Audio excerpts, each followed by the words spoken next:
Welcome to TWitWoW, the best wrestling podcast made for wrestling fans, by wrestling fans, on the web today. I'm John. That's my cohort and commentary, Ashton. And this is our NXT review. And I gotta say, I had a lot of fun with tonight's NXT. I think there were some solid matches, some great storyline progression, particularly as it relates to the main event, the NXT Championship match between Samoa Joe and Shinsuke Nakamura. And yeah, I feel like this is a very productive hour of television. I think NXT really came with its game face on. What did you think, partner? This was a really fun NXT, man. I liked this a lot because not only did we get build to Brooklyn, but we also got some build for people that aren't going to be on Brooklyn that are probably going to be like the future of NXT, you know?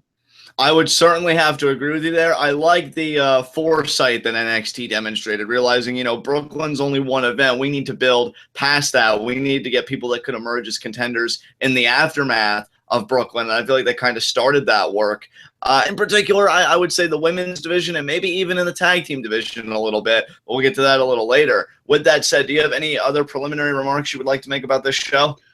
No, I don't think so. I do have a lot that I have to say about the show, but I don't want to say it preliminarily. I want to just get right into it and let's talk about it. All right, then let us get right into our first segment, Heat of the Night. And I've got 0 heats of the night tonight, 0 nitpicks. I thought it was a fun show, able to turn my brain off, relax, and just enjoy the wrestling they gave to me. So, partner, do you have any nitpicks or heats of the night? I have no nitpicks or heats of the night. This was really, really good. This was an awesome show, and I feel like since the draft, NXT has really stepped it up.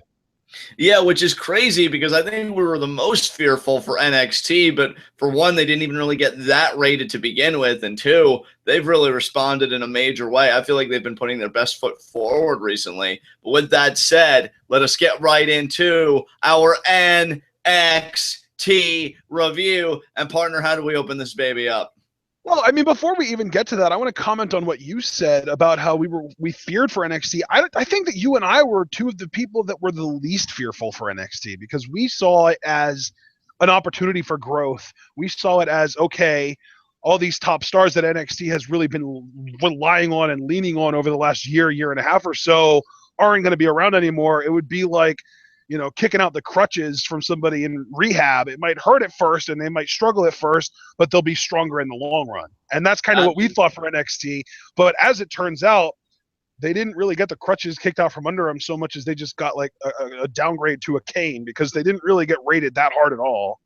No, they did not. And I would certainly agree with your remarks there. So with that said, how do we start this show tonight? Well, the first thing we see is Bobby Roode and William Regal walking out of Regal's office, and Bobby's all excited, and he goes, "This is going to be great." And obviously Regal has to leave because he has to get to the ring for the NXT Women's Championship contract signing. Yeah, I like this little tease. I think it was perfect to build on the momentum of Bobby Roode's appearance and his promo last week. And yeah, I really appreciated this. Definitely. And then we get right into the contract signing, actually. Regal in the ring, and we're doing this women's championship contract signing, and he brings Bayley out first, and she's wearing like this plaid shirt, and she does her whole entrance and everything with the wacky waving inflatable arm flailing tube men and everything. And then Regal brings out Asuka, and Asuka's wearing like a nice, classy looking dress, and these women are. I like.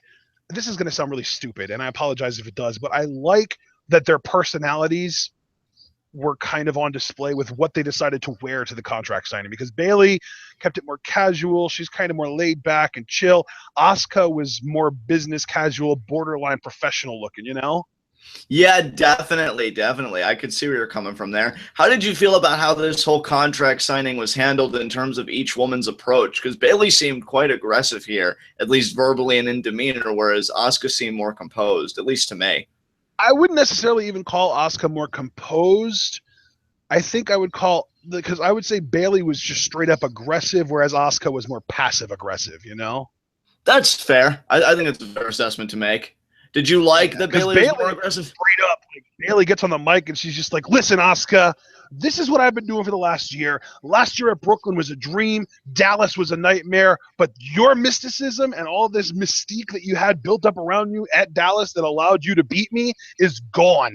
And at Brooklyn, I am going to repeat my success that I had at last year's Brooklyn. I am going to become the first woman to beat you, and I'm going to become the first ever two-time NXT Women's Champion." I loved it. I love that Bailey is finally asserting herself, and it's not just like a wannabe cute, like, "I'm just going to toss this chair aside that you set up for me because I'm not going to sit in that chair because it has cooties because you touched it." No, she's getting down and dirty and talking that trash and being serious for once, and I love it. Yeah, I mean, I really liked it. I really liked the line where she said, your mystique is gone. I think that was a great touch because I think that's what Asuka's really possessed from the word go, is this kind of aura about her that was mysterious to so many people. And, I think we've gotten comfortable with Asuka now. I don't really think you could say that she possesses that anymore. And Bailey calls her out on it. I think that was a smart move. And Asuka's just taking it, and she's listening. And Asuka's retort, from what I can make out, she's pretty much saying, "I don't believe you can do it. While I respect you, I don't think you can beat me. I don't think you will beat me at Brooklyn. I'm going to break your dreams, but I do, respect you." Bailey reciprocates that sentiment, but where it gets interesting to me, especially because it seems like a contrast from last week, because remember last week, Asuka really turned up the heat. She beat the bejesus out of Aaliyah in front of Bailey to say, "Oh, you think you're ready? Well, watch this." And then this week, she seems more cordial. She seems like, "Okay, we're closer to the title match. This is a formal contract signing. Let's just shake on it." And Bailey, she isn't having any of it. No, Bailey was straight fire today, man. Like she signs the contract, and then Asuka goes for the handshake, which, if you remember, at the last contract signing Asuka was a part of, it was with Nia Jax, and she went for the handshake, and Nia, I think, actually went in for the handshake, but then Asuka hit that like weird, crazy strike combination, and then Nia ended up needing to reverse it with that power bomb. Remember? Yeah. So Bailey is just like, "Listen, Asuka, you tried that at your last contract signing, and you ended up on your back. Maybe you shouldn't worry so much about the formalities, and you should just sign the damn contract." Yeah, I really like that. Bailey wasn't going to get suckered in. She wasn't going to play these games. She just wanted Asuka to sign on the dotted line. Bailey was going to do the same. And then, Bailey smacking the hand away when Asuka offered it again after she's like, okay. Like, Asuka's really flaring up now. She signs the contract. She extends the hand out again. Bailey smacks it away, which came off as very Sami Zayn-esque to me in his whole feud with Neville. So, and it's funny because we've said that, Bailey, I think, has tried to be like the female Sami Zayn of the division. And then she bumps shoulders with Asuka. Like, she gets out, but she, like, literally just walks through Asuka, like, "Get out of my way." And she starts walking up the ramp, but Asuka has a smile. Bailey apparently wanted to try and wipe it off her face because no sooner than that is Bailey back up on the apron and back in the ring. And she's literally head-to-head with Asuka here. But it doesn't escalate beyond that, which I like. I think you should definitely save something for the live special. And I thought this was one of the better handled contract signings in some time. So, yeah, exactly. And contract signings I always kind of dread going into because they're always so predictable. But guess what? No physicality here. Exactly. So that was awesome. I think we've about finished covering the contract signing, so let's move past it. The first match of the night was the Authors of Pain versus Nails and Ryzen. And I don't even have squash match written down in my notes. I have murder match written down in my notes because that's more appropriate to describe this match. Yeah. I mean, that's pretty much what happened. I mean, Ryzen got taken care of fairly easily. And then I think Nails got the tag. He didn't even want to come in. And then when he tried to come in, he just got a straight knee to like the sternum in the midsection. He was done. And yeah, these guys got picked apart. The one real notable spot in this match, both members of the Authors of Pain have Nails and Ryzen, like, respectively, in a powerbomb position. They lift them up, they collide them, like, back first into each other, and then they powerbomb them. And then I think it was Nails that was set up for the double team finish, the side Russian leg sweep by the one guy, but the lariat by the other guy. And yeah, Authors of Pain pick up the win. So they're still dominant. I like the look. I like Paul Ellering as manager. I really don't think it'll be long until they get into the NXT tag title picture. And that was kind of what I was foreshadowing with my remarks, you know, kind of laying the groundwork for the future post Brooklyn, because I think whoever comes out of Brooklyn with the NXT tag team titles are going to have the Authors of Pain to worry about. So yeah, another quick match by these guys. Yeah, they're killing it, man. They're killing it. And I think it was Ryzen actually that it took the double team finisher, because I'm pretty sure Nails was the first guy in the ring, and then he got thrown at Ryzen and made the accidental tag, and then Ryzen ended up in the ring for the finish. Okay, that's my mistake then. But these weren't the only bodies. It doesn't really matter. I mean, they both got destroyed. To be fair, it doesn't really matter what their names are. Their names at this point are Skidmark 1 and Skidmark 2 in the ring. You know. Exactly.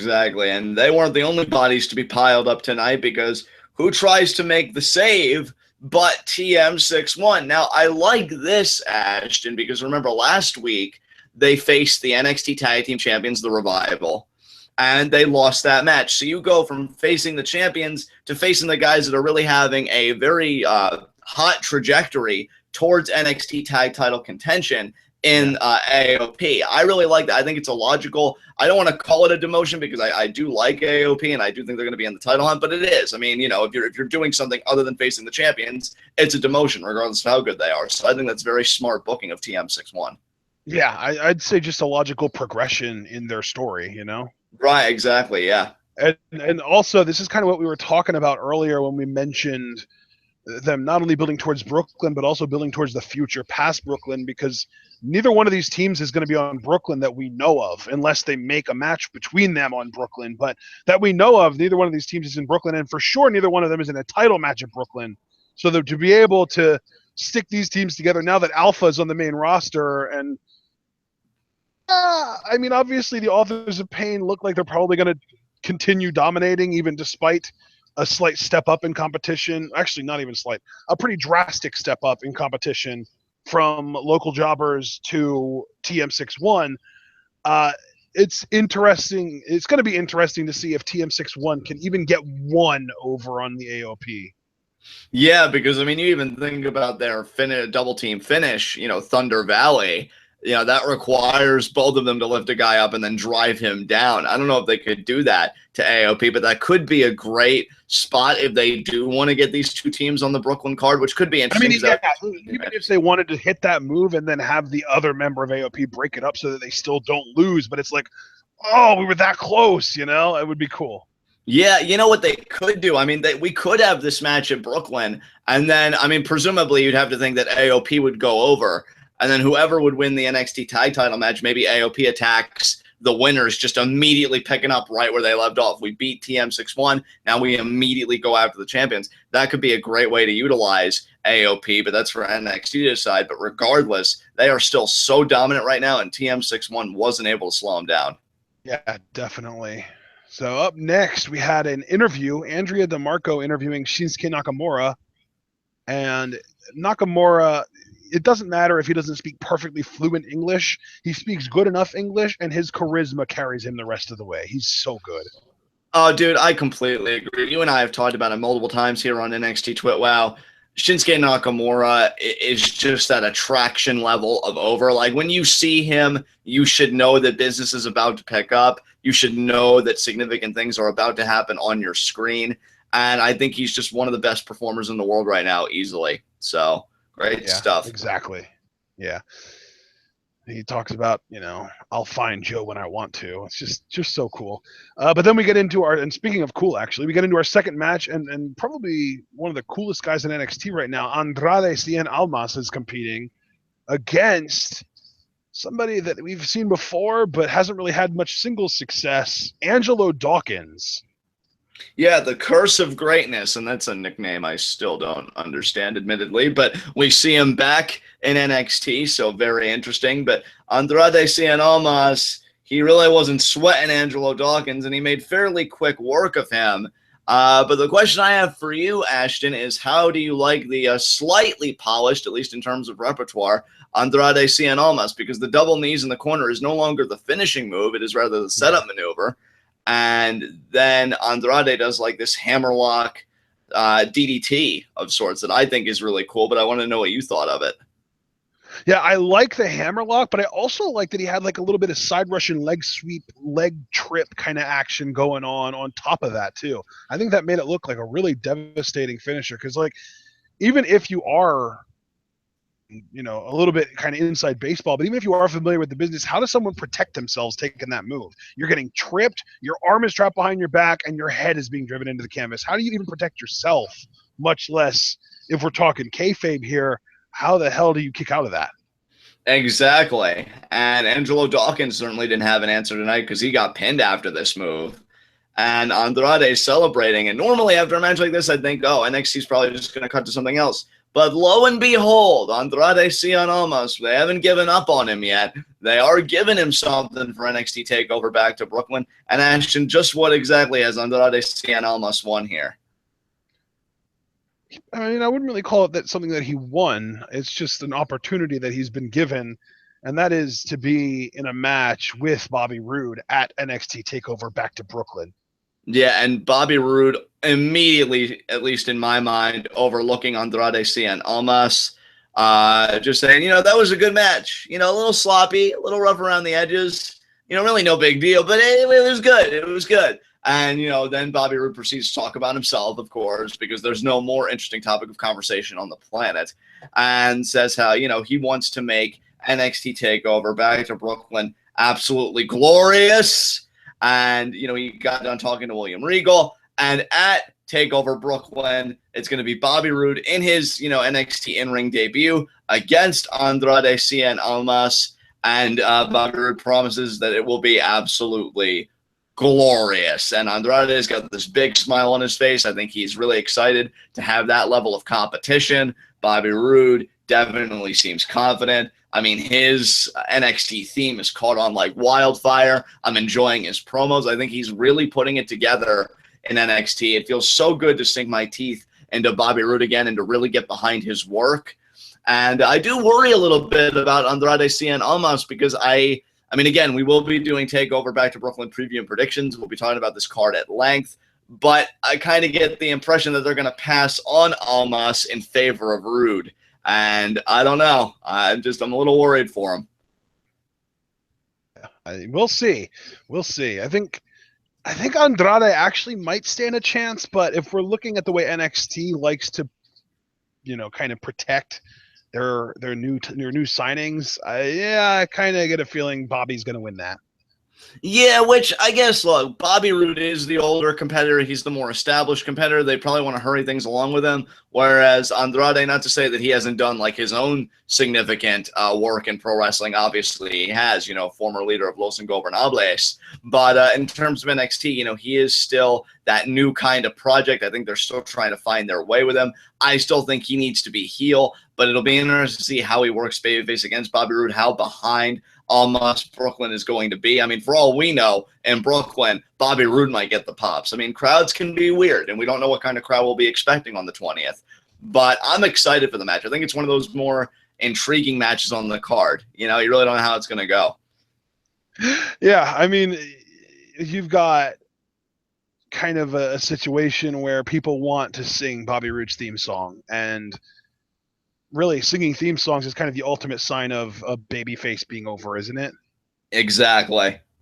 So yeah, that's going to be interesting to see. But maybe, you know what though, if they do kind of let Bobby do his thing and Andrade kind of heals it up a little bit, I think that'd be better for the match because Andrade really is a much better natural heel. I actually watched a little bit more of his stuff as La Sombra in CMLL just the other day because I was watching Naito's CML excursion and watching his work in Los Ingobernables in CMLL, which La Sombra was the leader of. So it's really, really interesting to kind of go back and see him in his element and realize, damn, this is why they signed him. He's so freaking good. And then we get to NXT and he's all right, but there's really nothing special about him yet. Yeah, look, I'm just going to be blunt. The way Andrade is looking right now and the way he works and just him being the kind of babyface he is, he looks like somebody that should have been eliminated in the first round of the Cruiserweight Classic. He doesn't really stand out all that much to me. I'm looking for him to turn heel and really turn up the heat big time, because I agree with you. Now, I haven't watched the work that you've watched, but anybody with those kinds of credentials obviously would have a lot to offer. And I'm just looking for that to be brought out. Like, I'm just salivating for it, you know? And like, no, not everybody has to be a heel, and, you know, being heel isn't always what works, but some people I think are meant to be baby faces. Other people are meant to be heels. Bailey, I could never really see going heel. Andrade, I can never really see being that baby face. Same way with Alexa Bliss.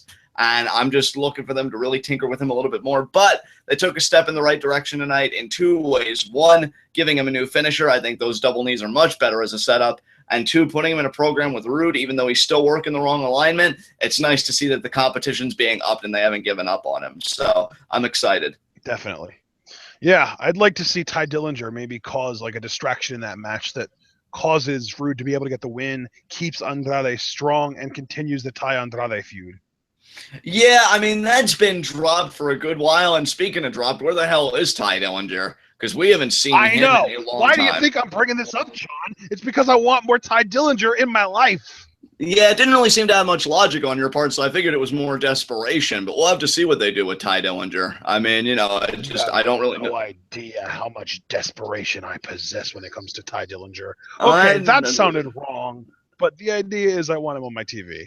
Yeah, that was kind of pulling on me there. You might want to dial it back a bit there, but I mean, take it from me. But maybe Ty Dillinger really is my Johnny Mundo, because I wouldn't go as far as to say he's the best in the world. I know that he's not.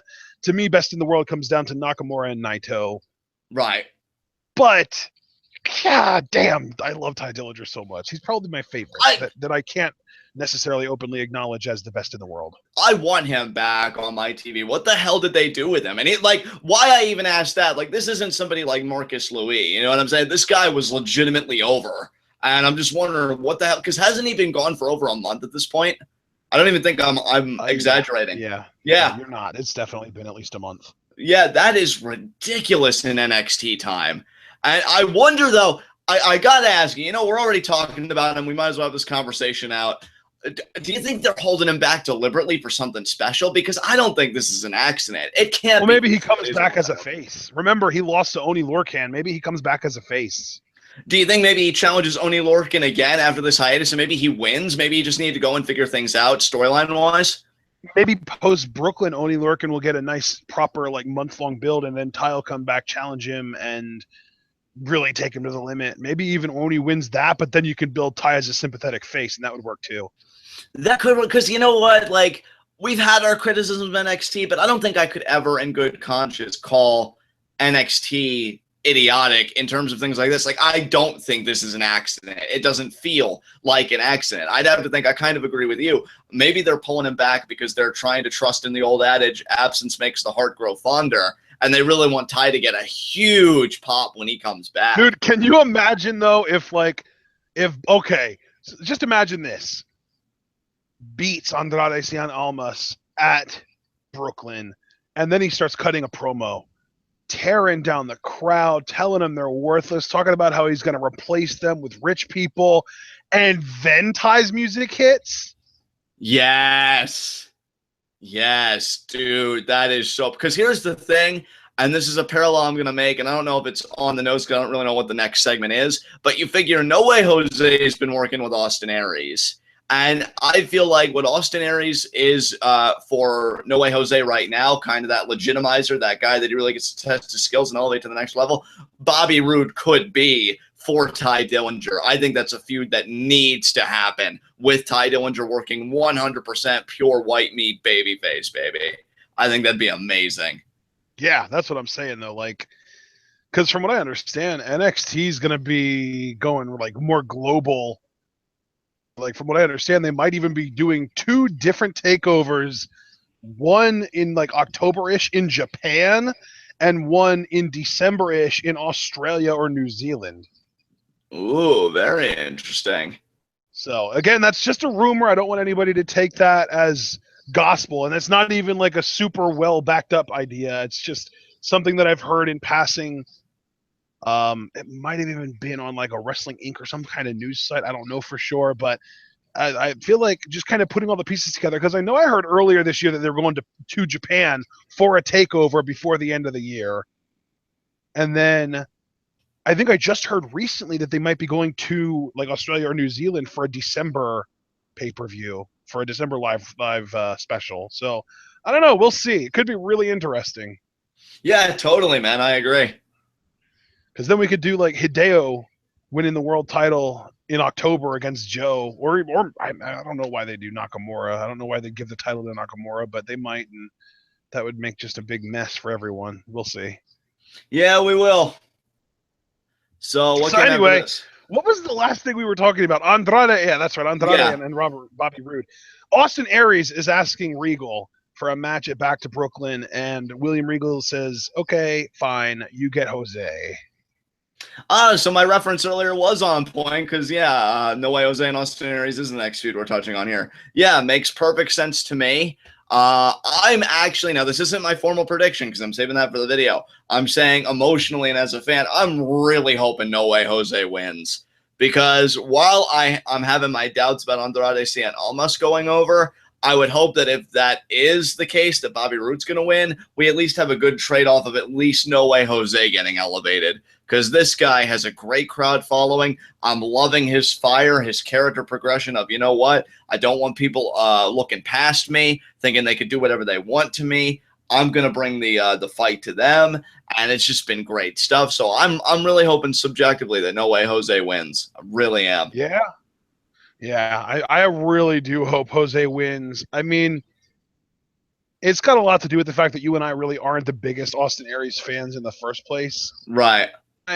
Man, I freaking love Jose and the fire he's been showing. But I will say at the same time, maybe Aries winning is better for both characters because that builds Aries' credibility and it gives you reason to really get behind Jose if they have a rematch, which I really kind of hope this isn't just a one-off series.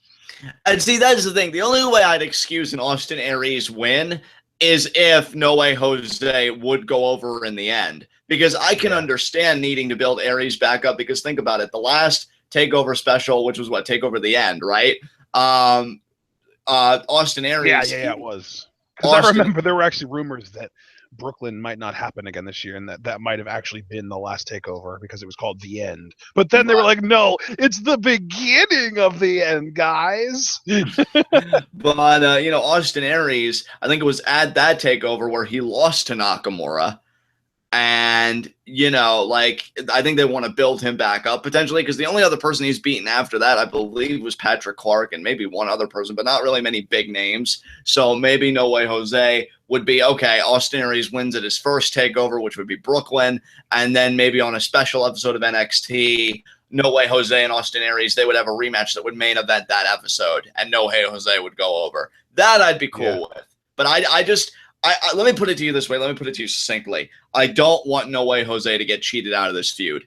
I don't think he's in a position to get cheated out of a feud and be able to walk away from it, unscathed. I do think we need to give him something. So that's what I'm hoping for. Yeah. I'm on the same exact page as you, brother. We're definitely thinking the same thing, speaking the same language. But up next, we had our third match of the night, and I can't wait to talk about this. Billie Kay versus Liv Morgan. And John, I loved this. Go into it, partner. What did you love about it? What are all your thoughts? I love how over Liv Morgan is randomly. She's a better Carmella than Carmella. Can I just say that? Yeah, I was seeing quite a few sentiments like that, and I don't think I'm so quick to agree, but I could certainly see where people are coming from who express that point of view. So, definitely. Yeah, dude. Well, the whole thing with Liv Morgan is that she's this Jersey girl, but the difference between her and Carmella is that she really has this sense of likability to her, whereas Carmella by herself comes off as more heelish. And it really took a lot of work from Enzo and Cass and the NXT writers to get her over as a face. Whereas with Liv Morgan, she just shows up. She has pretty cool theme music, pretty cool gimmick. She's all right. She's decent in the ring, but not great. But she just has this over-the-top, bubbly personality that makes you love her. She's awesome. Yeah, definitely. I'll agree with you there. And what are you thinking about the packaging and the presentation of Billie Kay, for the second time now that we've seen her with this new attitude? Dude, I love it. I think that these two are going to be a staple in the future of not only NXT, but the WWE as a whole, and especially Billy. I don't know. Liv Morgan might be the female Daniel Bryan for all we know. And I'm not even exaggerating. She might get that kind of groundswell of support. Hey, you never know. Anything can happen in this business. I'm liking what I'm seeing from Billy Kay, and like I said at the start of the show, I feel like they were laying groundwork for post Brooklyn. Do not be surprised, guys, if you see a Billy Kay Asuka feud in the future, and I'm saying that with a completely straight face. Billy Kay. I mean, Asuka would have to kind of snap back to being a babyface after this feud with Bayley, but I think that's definitely possible. Oh, dude, let me just tell you something right now, at least from where I sit, she totally is. Look, Bayley is just the ultimate babyface. You know what I'm saying? Like, so I think everybody that shares the ring with her is going to have to adapt slightly if they want to tell an engaging story without conflict in terms of crowd reaction. Because I think, you know, nobody's getting past Bayley. That's just my mindset. And as soon as that's done, Asuka's going to snap back to being the killer babyface. Oh, Asuka's going to kill you, all that stuff. You have Billy Kay racking up the wins, and maybe she gets the confidence to challenge Asuka. Now, is that a match worthy of a takeover? I don't think right now. I think Billy Kay should be built up more. Maybe they have an NXT match first, and, you know, they do something like that. But down the road, hey, again, anything's possible. But I definitely think Billy Kay is going to be a future challenger for Asuka. Without a doubt. You know, we actually could get a moment kind of similar to when Paige won the women's or the Divas Championship on the main roster. And then she was, I don't remember who she was teaming up with, but she was teaming up to take on Charlotte and I think Sasha at the time. And Charlotte pinned her in the tag match, and that kind of built up Charlotte and helped project her into the women's championship. Maybe we could get something where, like, as Bayley is about to leave NXT after she gets called up, she and Asuka start teaming, and Billy Kay is picking on her. So Billy Kay finds a partner, maybe even Peyton Royce. That could be good. If they want to keep Peyton Royce heel, you might as well use her. And we get tag team matches, and eventually we do get kind of a crazy scenario where Peyton Royce and Billy Kay are double teaming Asuka, and Billy Kay manages to pin her. Yeah, that'd be great.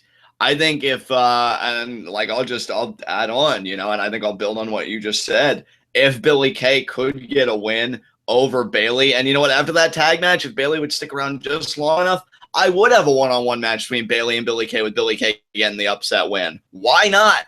Bayley's going to be on the way out anyway, and I'm very old school that you should lose on your way out. And who better to lose to than Billy Kay, who does seem to be the new project at the moment in the women's division that they're taking interest in. I'd be all for that. You have a pinner in a tag match, then Bayley is just like, well, you know, I really want to see how good you are. Let's have a one-on-one match. And then Billy Kay beats her in a one-on-one match. I think that makes her look like a very legitimate threat. So I'd be all for that. Definitely. All right. So as great as this match was, Billy Kay does win with the big boot, the same one that she used last time. I don't even remember who she beat. But I got to say, dude, Liv Morgan is really good and bubbly, but she needs to learn how to run the ropes, brother. Just a little bit, yeah. And as far as Billy Kay, if I had one nitpick, I want her to pick up the speed a little bit on that boot. Because the boot tonight didn't look all that good to me. It was kind of meh. But I do like what she's about. You know with what, the strikes though? and the ground. I think a lot of the boot problem has to do with the camera angle tonight. I don't think that was on Billy. I think that was on the camera angle because it was really, really hard to see the boot. All right, well, that's fair enough. But yeah, I mean, I do like that she's using a boot. I'm a big fan of people using, you know, seemingly rudimentary maneuvers and kind of upgrading their threat level and everything to be legitimate finishers, like Dolph did with the sleeper. Especially too, because it looks like not only is she hitting the boot, but then she's stomping down on their chest as they land. Exactly. Yeah, it's really cool. I do like what Billy Kay's put together for herself. The theme's definitely unique. I personally like the attire. I know that was another kind of divisive point for people. I personally like it. So yeah, I think Billy Kay's got it all going on. You just got to put it together. I can't wait to see her in an actual legitimate program. Yeah, I'm really glad that she's getting some build now. Really appreciate that. Been calling for that for months now, and it's finally happening. So up next, John, we got our, I guess technically third Ember Moon vignette. Yes. Oh man, I'm so excited for that. I'm telling you, this is what I'm looking most forward to a takeover. Everything else can take a back seat as far as I'm concerned. I've waited for this long enough. And I can't wait for the 20th because she is going to kill it. It's going to be amazing. And you know what? I hope the people on my Twitter, which, by the way, since I mentioned it, shout out to my Scum Squad for holding down the fort tonight while I was watching NXT, because I don't live tweet NXT or Lucha Underground, but they still showed their deplorableness and their scumminess all throughout the night anyway. So proud of you guys. But yeah, somebody even suggested that Peyton Royce might be the opponent, and I think that'd be perfect for Ember Moon. So yeah, that's kind of what I'm pulling for. Yeah, man, absolutely. So, do you think she's gonna have like an actual full-blown, like, let's put her against someone legit, like 10-minute match to really showcase at Brooklyn? Or do you think they're just gonna have like some random female heel come out, cut a scathing promo, and then Ember Moon comes out to cut her off and beats her in 2 minutes? Dude, I hope they give her a legitimate match, and I say that because, you know, give her a worthwhile exhibition match. I feel like that's what they did with Andrade when he faced Ty Dillinger the first time. They had a solid back-and-forth match, and Andrade at the time got to show his finisher. Now imagine if Ember Moon is having a competitive match, and it's building, and you use the O-face, the top rope stunner, which I think she's keeping because I've seen her use it at live events. I've seen the videos everywhere. Imagine her having a legitimate match, and it builds to that point. She'd get over in one night. So I'm really hoping, that she has a worthwhile contest simply to build to that kind of finish. I think you'd be stupid to do anything else. So that's what I'm really hoping they do for her. Yeah, I mean, you mentioned Billie Kay maybe going after Asuka. I think that might be sort of like a TV feud, and then they kind of build into the eventual pay-per-view feud, which I think after Bayley, they might go right to Asuka versus Ember Moon. They might kind of hotshot that immediately. See, the fan in me is like, fuck yes, because I'm going to be rooting for Asuka's downfall so hard. But at the same time, and again, I'm a fan of the slow burn. I don't want them to take a whole year to build this, but I want to make sure that the crowd is sufficiently behind Ember Moon, or that Ember Moon is getting the reactions that she's supposed to be getting, at least in accordance with NXT, because that's a huge championship match. Anybody that's even remotely familiar with Ember Moon, formerly Athena, which I can say that I am because I did my research for once, knows that she's no slouch. And Asuka certainly isn't with how they built her up before she came in. Really make that match the big money match that it is. So honestly, I know you said that NXT, they may be having a big event in Japan. That's when I would do that match. I mean, make Asuka have the home crowd advantage. I don't know what you'd want for Ember Moon, whether she's heel or face or whatever, but I think that'd be a huge audience to do that title fight in front of. And yet you're going to need something to stand up to Hideo Itami's NXT Championship win, which I would imagine would happen on that show. So, yeah, I just want something huge for those two women because they are going to kill it when they lock up with each other. It's going to be amazing. Yeah, definitely, yeah. All right, so let's move on from Ember Moon. Let's talk about the fourth match of the night, Tucker Knight and Patrick Clark versus Ciampa and Gargano. And let me just say, by the way, I loved this match. And not even because Ciampa and Gargano are amazing as they are. Tucker Knight impressed me with his mobility, his ability to move, and his size is really impressive.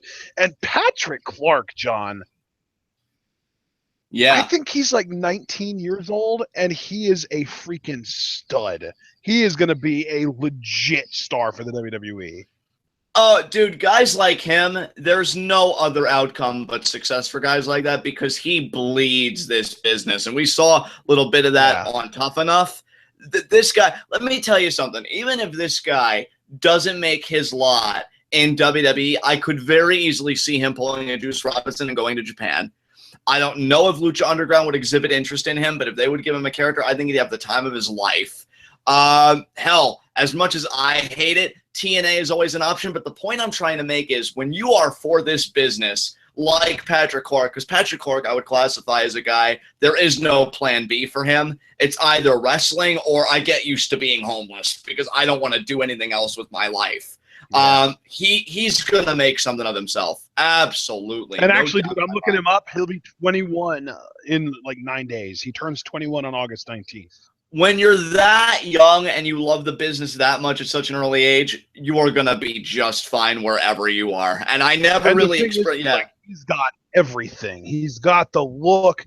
He's got the drive. He's got the athleticism.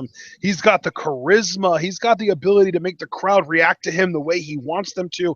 This dude has and he didn't even win Tough Enough. What? Right. Yeah. Guys, he's Yeah. 6'3", right? He's massive. Right. Yeah. He's bigger than Cena.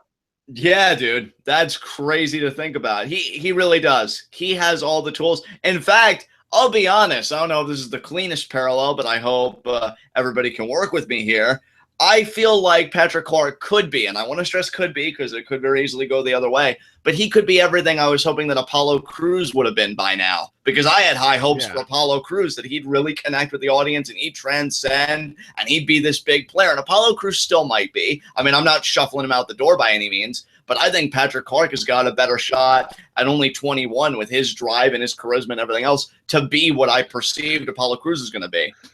So, dude, he's not even 21 yet. He's still only 20. He's not going to be 21 for another 9 days. How crazy is that? I know. That is absolutely nuts. Absolutely nuts. Apollo comparison. I don't know if you necessarily signed on to this kind of comparison for me. Right. But I do remember kind of saying Apollo Crews might just be another Neville type where, you know, he's big and bulky and athletic and can do crazy stuff in the ring, but he doesn't really have that little extra something that connects him with the crowd. And as much as I love both Apollo and Neville, I think that it's probably safe to say that those are like upper mid-card guys.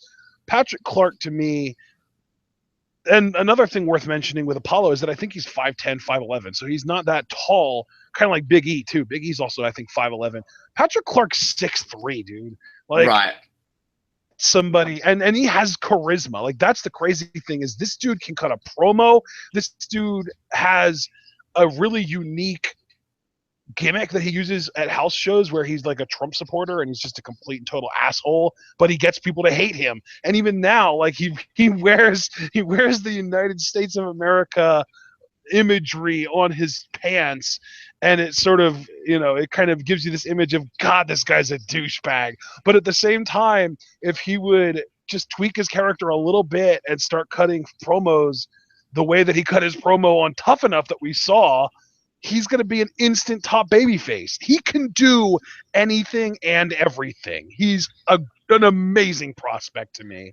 One more thing I want to say about Patrick Clark before we transition to the actual match, because there's stuff I want to say about that. Since you mentioned the Trump supporter gimmick, if NXT wants to give us a small morsel of what he's capable of, and you want to tap into popular culture, when it gets closer to election time, maybe he does cut promos supporting Trump, and then maybe Andrade Cien Almas or somebody like interrupts him because, you know, he. That would be perfect. Yeah, because Almas is from Mexico, and the way that Trump speaks of Mexicans, talking about how they come over here and rape our women, is messed up. Exactly, and yet Patrick Clark, albeit in a very respectful way. I mean, we don't want to come out and like say, and Trump's right that Mexicans rape our women. Obviously, that wouldn't fly in NXT, but just in an out-about way saying, and Trump's right about maybe you people or something like that, and making references to Mexico, and then Andrade being all pissed. Like, Andrade comes out and he's just like, everything you're saying right now is so ignorant. I am a Mexican, and I've never raped anyone, and I am a good citizen, and you people, and these people love me because I'm good at my job, and I've earned my spot and all this stuff. And then Patrick Clark just comes back with, the wall just got 10 feet higher. Drop the mic. Yes, dude. Like, I know we're kind of laughing a little bit, but it does maintain the core point that I want to make. Just give us a taste of what he's capable of by tapping into popular culture. I think that would pay major dividends. But that said, I do want to talk about Gargano and Ciampa, and more importantly, the brilliance of NXT for their transitional acumen, because this segment was preceded by William Regal giving Gargano and Ciampa an NXT Tag Team Championship match at Back to Brooklyn against the Revival. And Regal had the question, well, are you two going to be able to get along okay, given that you beat the hell out of each other in the final first-round match of the Cruiserweight Classic? And, you know, Ciampa says, oh, you know, it's going to be fine. Remember that, you know, people like me and Gargano, like, you choose this kind of family. I made a choice, and I still make the choice that Johnny is my tag team partner. And yet, if you're the television audience and you're not too familiar with these guys and their background and everything, or even maybe you're just tuning in for the first time, you don't know how long they've been teaming together, you'd be like, well, that is a good question. That match seemed really physical. Are they going to be able to get along? And then you get this match immediately after to answer all those questions. I thought that was so smart by NXT. Yeah, I agree. It was great. And we did accidentally skip over that segment with Ciampa and Gargano in Regal's office, and they did a really good job of kind of transitioning to that too, because they were at the Billy Kay, Liv Morgan match, and then you saw Rich Swann, Jack Gallagher, and Noam Dar at ringside watching the match, and they're like, "Oh, that's CWC. Let's talk about last week's CWC Ciampa Gargano match." And they were like, let's transition straight into Ciampa and Gargano in Regal's office. It was just really well done. And then, we get the Ember Moon vignette, but then we transition again right into the Ciampa Gargano match. So aside from that Ember Moon vignette kind of breaking things up, and you could even make the argument that was more part of the commercials than the show itself, this was an amazing transition section. Absolutely. And Gargano and Ciampa dominated as expected. And then, Gargano and Ciampa win the match. I think they hit this on Tucker Knight, I want to say, or maybe it was Patrick Clark, what you've dubbed the PCS, the post-concussion syndrome. I think one of my favorite double team moves going right now in WWE, and yes, that does include Grand Amplitude from American Alpha and the Shatter Machine from the Revival. I just think Ciampa and Gargano have them beat with their double team finish. I love it. Yeah. I love these guys. They're so good together, and the match that they had last week, like even just seeing highlights of it, happened me, like it's crazy.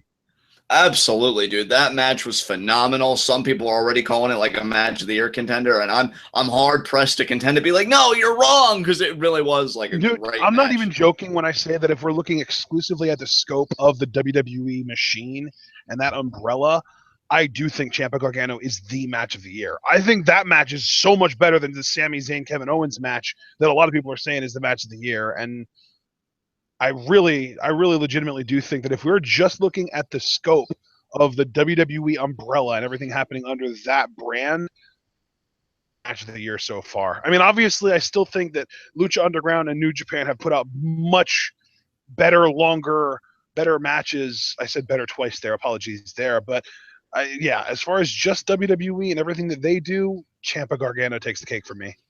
Yeah, and I think the only reason I'd give this the edge over even Owens and Zayn, and I love Owens and I respect the hell out of Zayn, they were able to tell such an emotionally gripping story with no background feud, because they weren't feuding, they were tagging together, and with only 11 to 12 minutes in time. That is ridiculous to me. Whereas Sami Zayn and Kevin Owens, you drew upon all this history, and I feel like the Battleground match got so much time, which they certainly deserved. But I feel like Gargano and Ciampa achieved the same effect with significantly less going for it, and thus that makes it more impressive. Yeah. It's like that kind of makes me hope that and this is going to sound horrible because they're like this awesome Cinderella story, but that kind of makes me hope that they were planning on Ciampa turning on Gargano, but then they wanted that moment, so they decided to save Ciampa turning on Gargano for their Brooklyn loss to the Revival. Oh, dude, look, I mean, you're talking to the scumbag here. I would love to see Ciampa utterly destroy Gargano and leave him in a puddle of his own tears and failure, but I could really go either way with these guys.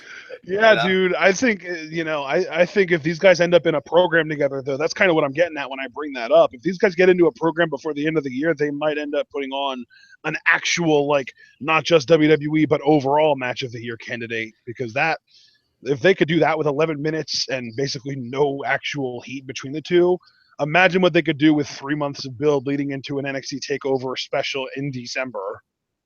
Oh, and let me tell you something. If that program would happen, you make two guys in one feud, because if Ciampa, who I would presume to win the feud, if he would go over, Hideo Itami, who I would also presume to be the NXT champion at that time, that's your next program right there, because I love Ciampa as a singles heel, and I think he could very easily go after the NXT championship. Whereas Gargano, you make him this really sympathetic, really exciting babyface. If Ciampa would ever win the NXT championship, you revisit the feud again, and then that's how you give Gargano his huge title win. I just think everything writes itself. It really does when they're that good. It really does. It's great. So let's talk about the rest of NXT, though. We have just a little bit left to go. Hideo Itami, we got a kind of a recap of his return last week, but more importantly, he will be in action again next week. So it's good to see 2 matches over the course of 3 weeks. It's awesome. Absolutely. All right, and then we got this Dasha Fuentes interview with Mojo Rawley, and Mojo's talking about how tonight I'm bringing the fight to Joe. Tonight's not about getting hype; it's about getting even. And I gotta say, I still hate Mojo's face and punch him in the face if I was anywhere near him in real life. But damn, this was actually not a bad promo. It was decent, but at the end of the day, I was just saying to myself that he's got nothing, puffing his chest out like some little bitch. Mind your fucking place. Said, I'm bringing the fight, you bringing nothing. Shut up. But yeah, it was a decent promo. Yeah. So then we get to our final match, the main event of the evening, Mojo Rawley versus Samoa Joe. And again, I got to say, damn, this was really good. I thought Mojo did great here. I thought freaking Samoa Joe, you know, everyone's talking about this new vibe that Dean Ambrose kind of puts out because he's the champion now. And it's like he's finally reached the mountaintop and he's not going to let anyone knock him off his perch. I think Samoa Joe does that, and maybe even better. I love how Joe does it. Look, and you know I've given Ambrose a lot of credit on here. A lot of credit. I still think Joe is the best champion in WWE right now. Like, nobody really touches them. And I'm sorry, whoever is the Universal Champion at SummerSlam, whether it's Seth Rollins or Finn Balor, that's still not going to be enough to touch what Samoa Joe is doing right now. He carries that championship with such conviction and such venom. Like, he's incredible. He's just absolutely incredible. I think he's doing the work of his career right now, and Joe is on top of his game. Mojo Rawley, I'll give him credit. I like the fire he showed here. See, this is how Mojo really should have been from the beginning. It's funny because when Nia Jax had her last match against Bayley before moving up full-time to the main roster, a lot of people found it odd that, like, her last match was her best one. Now, I don't know if it was her best one, but I'm saying a lot of people had that sentiment about Nia. I could have that sentiment, too, about Mojo. This is what he should have been doing from the word go.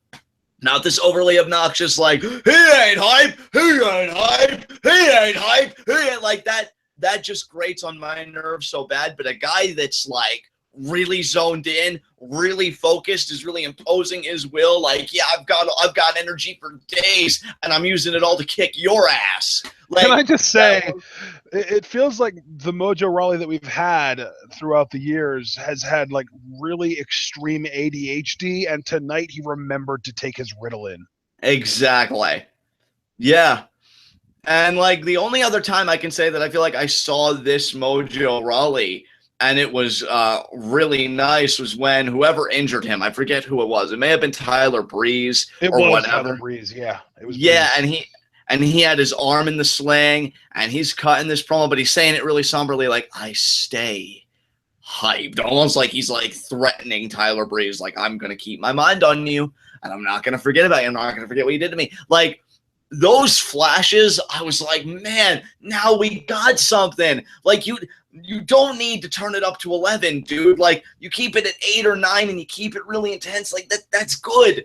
Like, the one moment that really stood out to me that I liked, he headbutts Joe, and you know the old joke. I mean, we've even said it on here. Oh, you never headbutt a Samoan, and then Joe headbutts Mojo, but Mojo eats it. I expected him to stagger and stuff, but he like screamed in the face of Joe. I like that because it showed that the promo that preceded this wasn't a bunch of crap. Like, he really came to fight Samoa Joe tonight.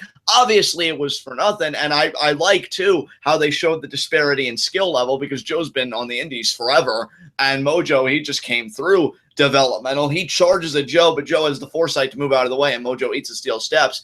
And it's kind of downhill from there. I mean, Mojo has maybe one last flurry where he hits that cool-looking full Nelson slam. But that was pretty much it. You know, it was really mostly. Well, yeah, he hit the full Nelson slam, and then he was charging into the corner at Joe, but he went to the well one too many times, and Joe hit him with the freaking corner Uranagi slam. It was just consistently one of the most brutal-looking moves in all of wrestling right now. And I was, you know what, dude? It's so funny you mentioned that because when Mojo went for the splash first time, I'm like, Uranagi. And then he hit it, and I'm like, oh my God, are you serious? And then Mojo went back, and I'm like, oh, okay, Uranagi. And then it happened.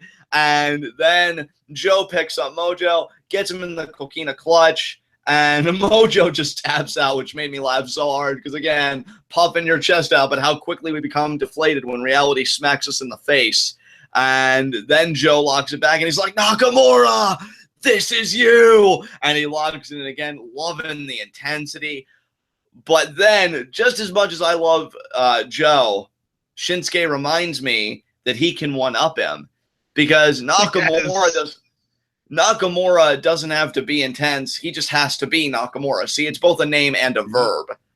And Yeah, you're so right. Well, an adjective, really, not a verb. And then, well, that notwithstanding, Nakamura is just dancing down the ramp. He's feeling it. He's having I love a good how time. chill he was. Like, Joe is full on assaulting Mojo Rawley in the ring with this overly, like, over the top intensity. And I'm gonna kill you. I'm gonna murder your face. And then Nakamura comes out and he's wearing this like really light black vest. And it's like draping off of one of his shoulders, and he just looks like he literally just got out of the shower and tossed this on because he's getting ready to go to bed or something. And he's like, oh, dancing down to the ring, like all chill. And then he gets in the ring and he's doing like the bring it on, buddy taunts. These security guards are out here like crazy and all holding Joe back. And then Nakamura grabs him by the nose.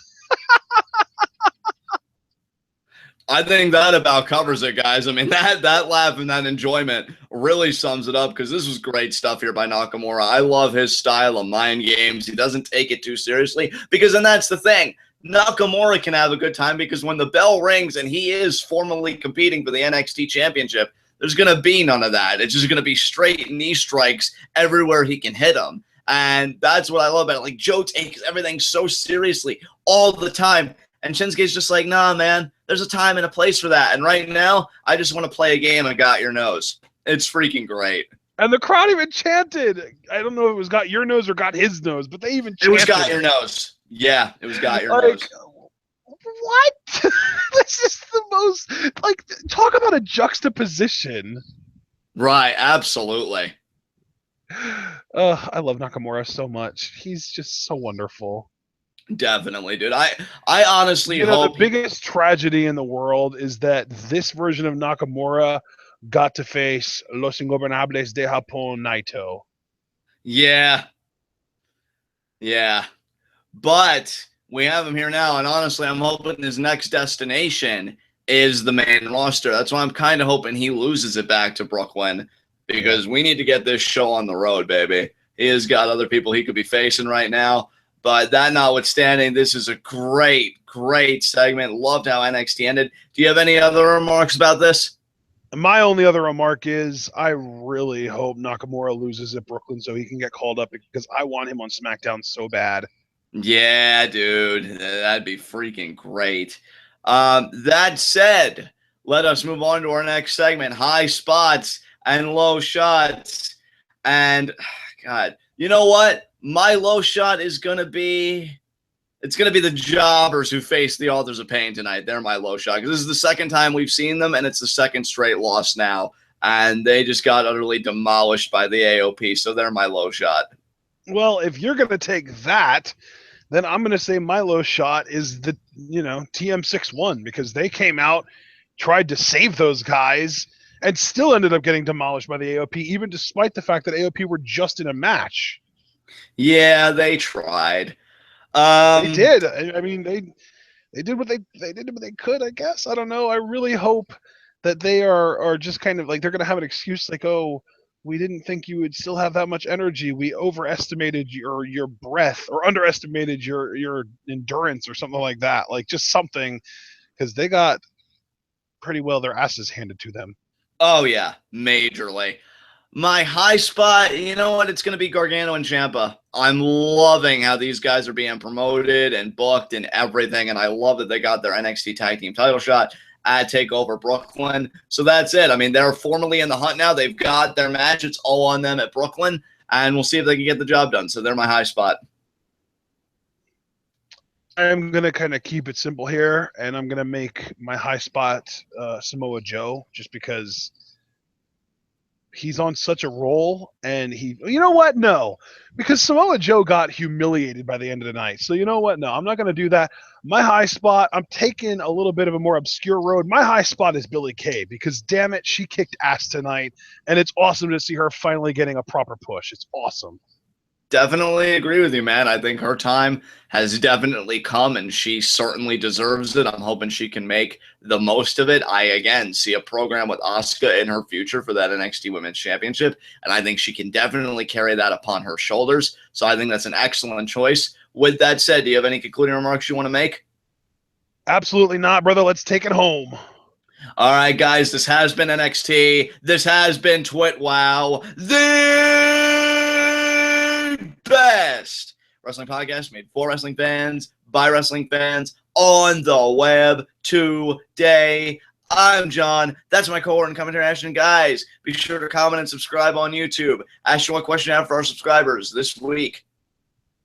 Well, since there's only 1 week left, who do you think Hideo Itami is going to face next week? Very good question. So, guys, be sure to get down in the comments below. Who do you think Hideo Itami is going to face next week? You guys already know all the stuff to check out based on our background, but what you might not know is to submit questions for our Q&A. I'm still getting questions, which puts a big smile on my face, but what you guys need to know is we do a Q&A the last Friday of every month. Got a great turnout for the inaugural Q&A last month. This month, I'm looking to do even better, and we may have already crossed that threshold. I'm not sure. But people are already submitting their questions. You can submit them through Twitter, Facebook, Reddit, YouTube. Anywhere you know you can find us, submit your questions. Everybody has up to 5 questions per Q&A. So, 5 questions this month, and then you'll get, 5 questions next month if you want to use them all up. So you can ask whatever you want. Wrestling, non-wrestling. They could be questions just to me or just to Ashton or even to my persona, Johnny Scumbag, and I think I even got 2 of those questions. So let your imaginations run wild, guys. I love these Q&As. I think it's an opportunity for all of us to have fun. So get to it already. And we will see you again for our Cruiserweight Classic live reactions. It's going to be amazing. I believe round 2 formally begins tonight. It's going to be epic, guys. And until then, tune in and peace out.